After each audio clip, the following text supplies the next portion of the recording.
most immigrants who come to the US, they come with very little professional networks. So, and Rodolfo is like a pro networker. So we're going to dive into like multiple hacks that have worked in Rodolfo's favor in his job search journey. So let's get into the first one.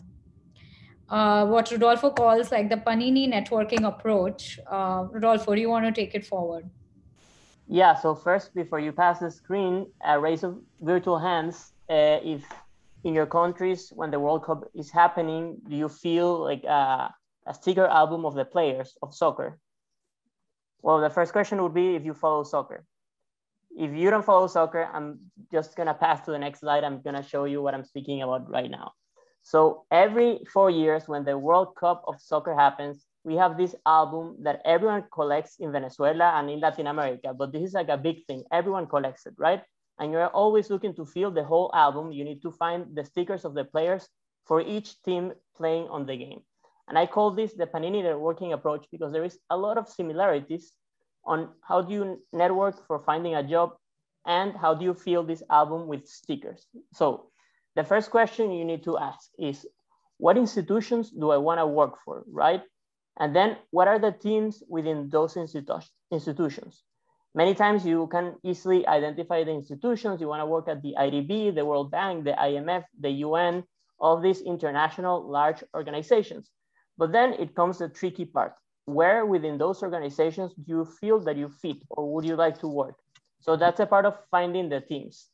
So first, you need to know the institution, of course, but then trying to figure out the teams. And for that, you can find even the organigram, the way the institution is organized, and try to find which specific teams do they have. They might be divided by regions of countries or by sector. For example, it could be health, education, gender, climate, whatever.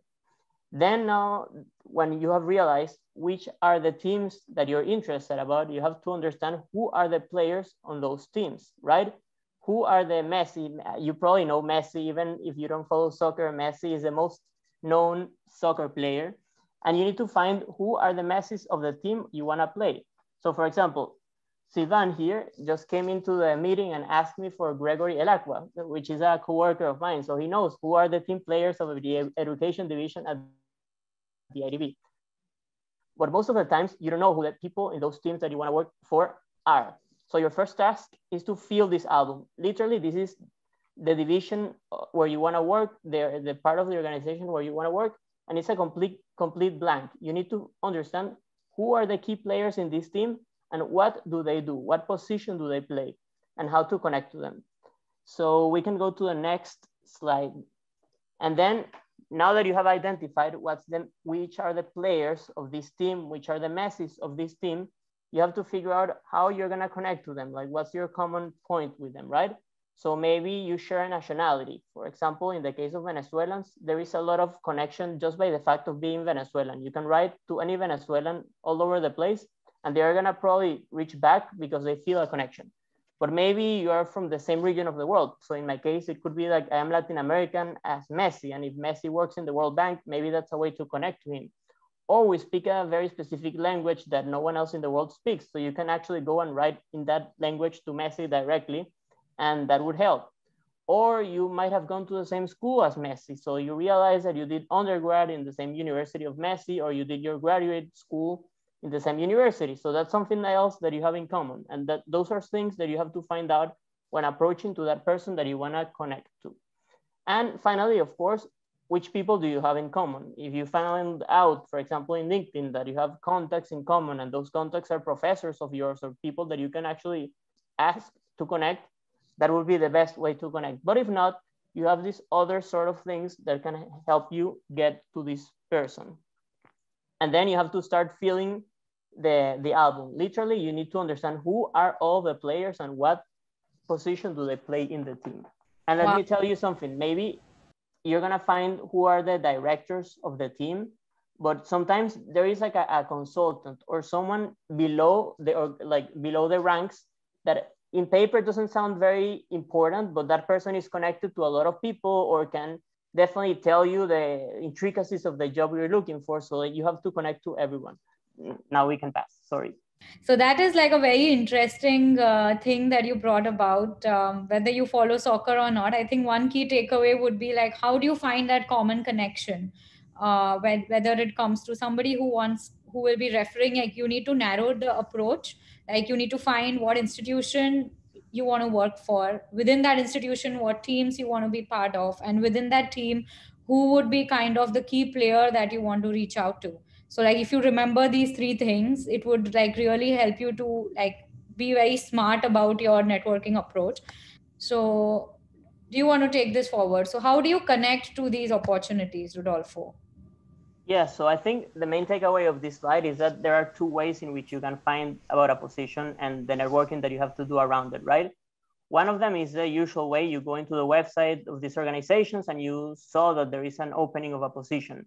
And then you try to do all this process that I've just shown you on understanding who are the team players and how can you connect and how can you make your profile stand up, right? Because you know that there are a bunch of candidates applying and probably they are very skillful as you are.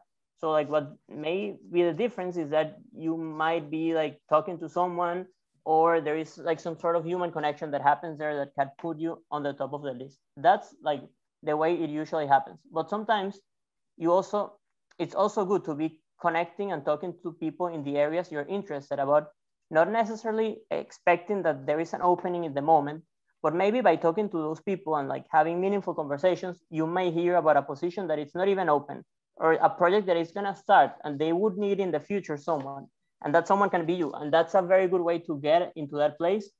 Doesn't happen that often and that requires talking to a lot of people, but those are the two entry ways. Like it can be prior to the job opening or when the job opens, you have to like do your networking and see who to talk to.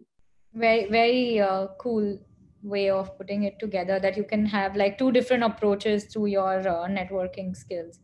So now, Rodolfo, assuming that you have used this Panini approach and you have established that point of contact of wherever is your dream job, and you know that this is the relevant person. So what should be the next steps for students? Assuming I know somebody, I want to work for the World Bank, I know somebody at the World Bank. So what next?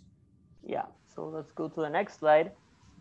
First, you need to approach them, right? And to approach them, it could be on a in-person coffee, how would it be in the past, or right now in a Zoom call or in a message. And you need to tailor your speech. And this is something that happened a lot to me when I was starting my professional path and looking for my job. I would always come to these people and tell them, hey, I'm interested in international development. And for me, being interested in international development was a complete match. Like, oh, I'm interested in international development. Of course, I need to work in the UN. It doesn't work like that. Like everyone else is interested in international development. And if you come with this message, it's too broad. They're going to be like, okay, so is everyone else that it's approaching you. So you have to be more specific. Then you know that the person is interested in education. So then you can come and say, hey, I'm interested in education policy. But there are a lot of people also interested in education policy, probably reaching to that person. So if you did your research prior to the meeting and you already know what points you have in common, you already know what papers that person wrote or what have they been doing, you can go and do like more specifically say, hey, I'm interested in how to use different types of incentives to reduce dropout rates. And I've done this project in my university that could connect. And then like you can start a more meaningful conversation with that person. So start tailoring your speech and not come with the idea that you're interested in international development. Therefore, everyone should talk to you because everyone else is also interested in international development. And we can follow to the next slide. The reason you see here an onion, it is not because I love onions, but because it's an actual communication theory. I studied communication, and this is one of the things that you learn in the first semesters of the career. And you probably noticed this, and it's a theory that it's self-evident when you are told about it. But when you're in a conversation with someone, let's say we are here having a conversation together in a table, and I start sharing about myself. So I could be speaking about the weather, about, oh, the traffic to come here was terrible. That's a very superficial communication. And probably your reactions on that conversation are going to be quite similar. You're going to be like, oh, yeah, the weather, and like, oh, look what happened when I was coming. So it's going to end up in a very superficial way. But if instead I start this conversation telling you about a crazy story that I had in Venezuela that changed my life, and that meant that my life was completely overhauled, you're gonna be like, whoa, now I feel the necessity to share something equally deep and share it with the rest of the group or with that person that it's talking. And this happens. This is something that's how communication works. And you have to approach your networking and talking to people in the same way. So if you go to the person you're connecting and you have your first Zoom call or coffee and you directly tell them, hey, I'm looking for a job, that's gonna generate like a reaction that is like superficial, like, oh yeah, a person that is looking for a job, they have probably been approached by other people with the same idea. It's different if you approach that person and you put them in the position of a mentor, right? Like people love to be mentors and people love to, like deep down, everyone loves to tell everyone else what to do, or they feel that they can help them in any way. But it's not that you're asking them directly for a job. It's that you're putting them on a position of mentoring. It's like, oh, I would like to be like you at some point. Like, I would like to understand your career. I would like to get some tips if you could recommend me. Like that's a different approach. And you can even go deeper and talk about more deep things about yourself or your interests, but more specific, like tailored in a way, as we saw in the previous slide, on the specific topics that that person could be interested in. You're not gonna fake an interest. Like you definitely have to be interested about the thing, or if not, it makes no sense even to be having that conversation. Wow, that was like the onion theory was pretty interesting in this context. So, Rodolfo, like you mentioned, that in a non COVID world, you could like literally go to meet somebody over coffee or go to a cafeteria of one of these organizations, and even like you could bump into somebody in the hallway and be like, you could strike a conversation. But now that like the pandemic is just going on a year later, what would be your tips to kind of for students to network effectively in the pandemic? Yeah, so pretty sad. I would have said prior to this pandemic situation, go to the institution where you want to work, find a way in, and stay there until you have talked to as many people as you can. And I've actually done that. Like when I was looking for a job, I went into the organizations that I wanted to find a job in, had a friend who let me in, and I started connecting with people, and that person would direct me to someone else, and I would spend several days having lunch with people, talks. It will be absurd. It will be at some point, it's like, what are you doing here? People would see me and it's like, are you here again? But nowadays you can't do that, unfortunately. So we have to go to the pandemic networking, and I have some tips here that might help. So first, a lot of these international organizations are hosting more webinars on virtual events than ever. You've probably seen them in Twitter all over the place, like the webinars have multiplied. And that can be an advantage, right? If you're looking to connect to someone or an organization, a good way to enter that world is through a webinar. So for example, if there is a webinar and there is like a smaller group of people and you get to ask a question and ask it by your name, for example, in this group, you could ask a question and then the person who would be speaking would notice you. And that's something that I always do at work, and not even when you're looking for a job. Like, you always have to be noticed, and a way to get noticed is to ask intelligent questions. You're not going to ask a question for asking a question, but to be there, like put your camera, ask a question, engage in whatever webinar you connect. Take it as a task. Then maybe you could not connect to the webinar, but sometimes these webinars are like following, like live tweeting, and there is like a hashtag you can find in Twitter. Like if the webinar was posted and there is like a hashtag about the webinar, you can follow that hashtag and see what people are talking about. So you might not even gone to the webinar. Maybe it was a webinar with thousands of people. They would not know, but you know what was the webinar about and what were the people talking about. So you can even reach to the speaker afterwards and like contact that speaker in LinkedIn and say, hey, I heard of your webinar. I was interested about these ideas. Those ideas, you could have found them in Twitter. They would not know. And then you can start a conversation. Even if you like go to this webinar and you're not able to ask a question because there are tons of people, if the webinar ends and like you are really interested in connecting with one of the speakers, you can send them a LinkedIn message and say, hey, I was just connected in your webinar and these ideas that you said were like incredible. And you can add a little message in Twitter, in LinkedIn, and that person will probably accept you. Like, people like feedback and positive feedback, especially. Then you can start a conversation and then go deeper into your job quest or whatever it is that you want to connect to that person. Also, as these institutions do a lot of webinars, they also like publish a lot, right? And specifically, I think during the pandemic time, at least in my institution, the publications went up. there was a lot of things that had to be published because this whole situation of COVID was new. And in the publications, you also see who are the authors of those publications. Usually it's hard to find, like when you go into the websites of these organizations, it's hard to find who are the messages or of the teams, or what do they care about. Like they don't connect you with the person that easily. So one way of doing it is looking, you know the team, then you look for the publications that they have, and then you start figuring out who are the players of the team based on the authors of the publications, and you look for them and see what are their profiles, and in that way you connect. So going for the publications is a very good way also to connect. And also, like if you read something interesting and you can connect with the author that way, you can write them. For example, Sivan, if you see that Gregory published something that you're interested about, I'm sure that you could connect to him in LinkedIn and ask, and he would be happy to reply. And then the other thing that I was talking about is that as you cannot find that easily in the websites of these organizations, who are the team players? It's not like you're gonna go into the World Bank Division of Education and they're gonna have all the names of the people and what they do, but they also have blogs, right?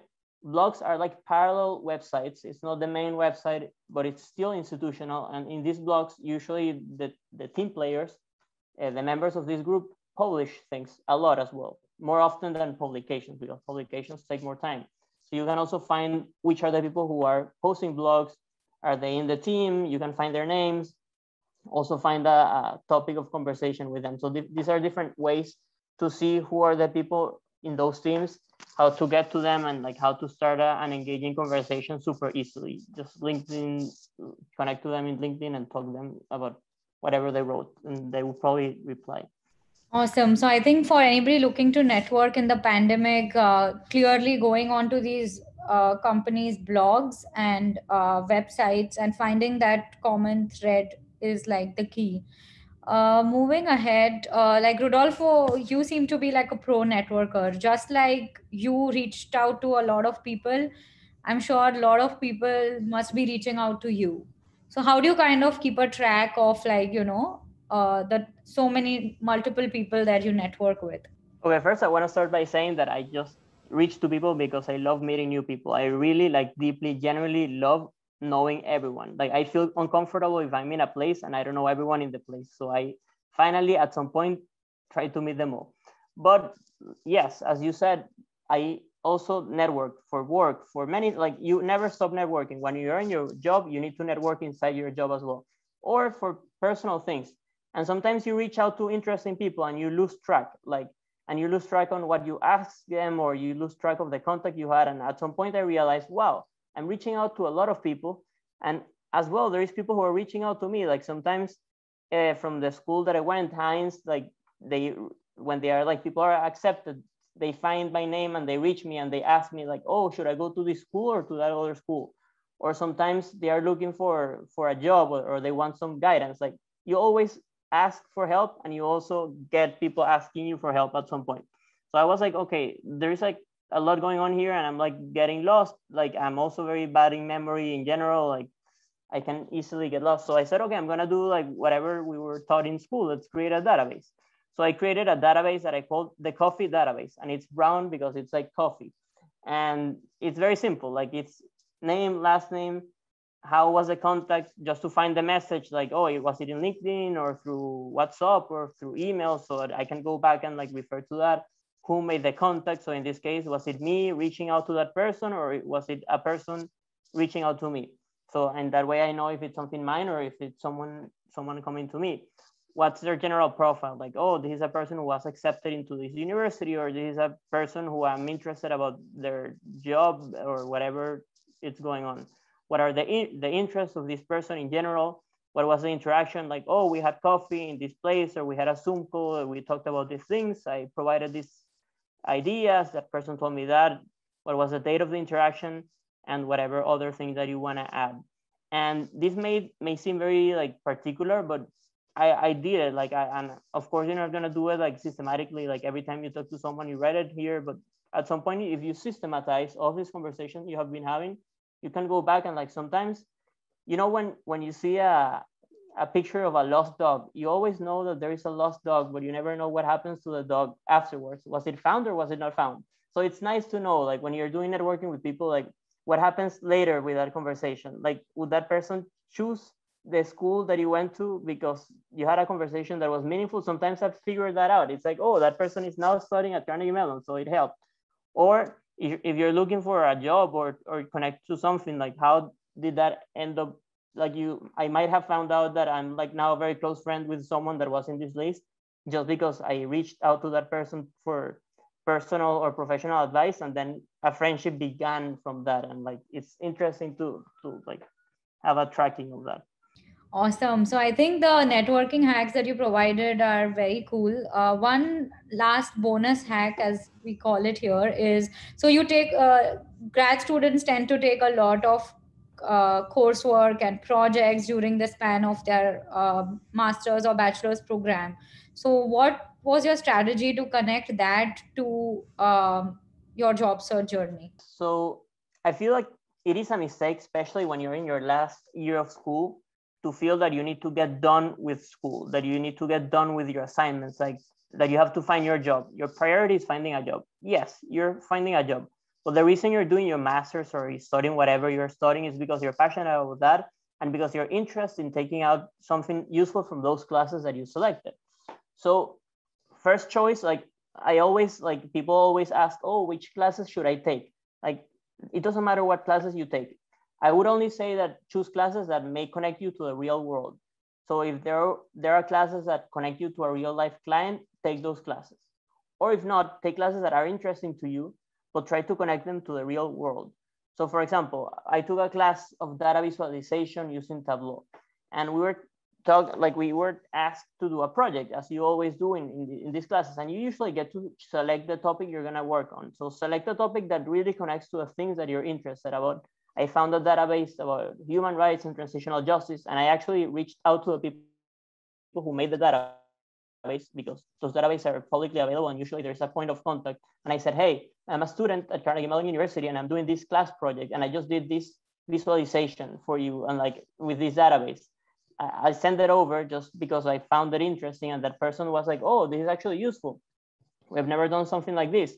Or here is an example of forest. So you're interested about forest and international development and how do you use like satellite imagery to like see forest depletion?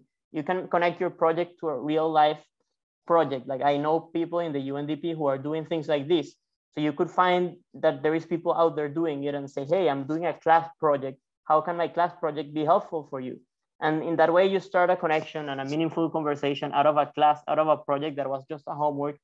And you can maybe get an internship or a job, who knows, or just an interesting connection. But it's a way to connect your classes to your professional life. And you have to do it as a task, because if you don't do it systematically, you're just gonna like do your homeworks and keep on going, and then you're gonna be like out of school and looking for a job. But connect your classes to the job search, and that will help. Awesome. So, Rodolfo, do you want to sum it up? Like a lot of people who come from Latin America, they want to aim for jobs and for roles that you are in right now, whether it is with the UN or with the Inter-Development American Bank. So, what advice would you give to like sum up in order to specifically for immigrants who come from these places?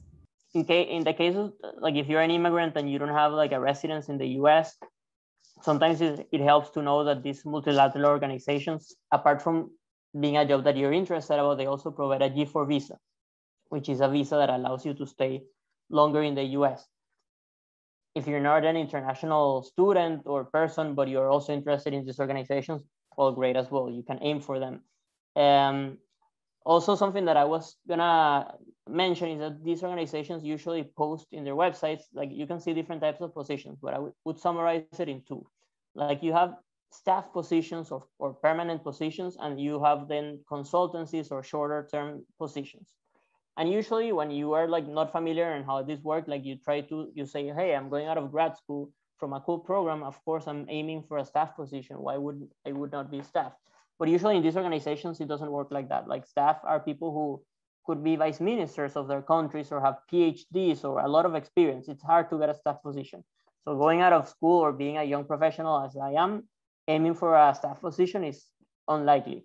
So if you're looking out of school, like go for for jobs that say consultancy or short term, whatever. Those are the ones that open you the door. Also, like in this process of networking, as I was saying, referring to my first Panini networking approach, you also have to not only talk to people to get the job, but to understand the institution. Each institution is their own monster of bureaucracy. They have their jargon, their words, their way of describing the positions, and you need to understand that to be a better applicant. So in that talking to people, sometimes you're talking to someone just to understand how the institution works and what's the jargon, and that's useful as well. And finally, I wanted to leave you with an idea, is that you might or might not be able to find your dream job as you leave school. Like sometimes you have your expectations for yourself high, and you should have them high, but sometimes a door opens and it's not the door that you were expecting. And you know what, you can also take that door. Like if you have an entrance to that institution that you're interested about, the same way you connect to all of these people and the same way you do this networking, you can do exactly the same within those institutions, and then you can move and you're gonna grow, because if you have the interest and you have definitely a passion and you connect to people, like then you can use that door to get it into your dream job eventually. So that would be my last recommendation in this networking and looking for job session.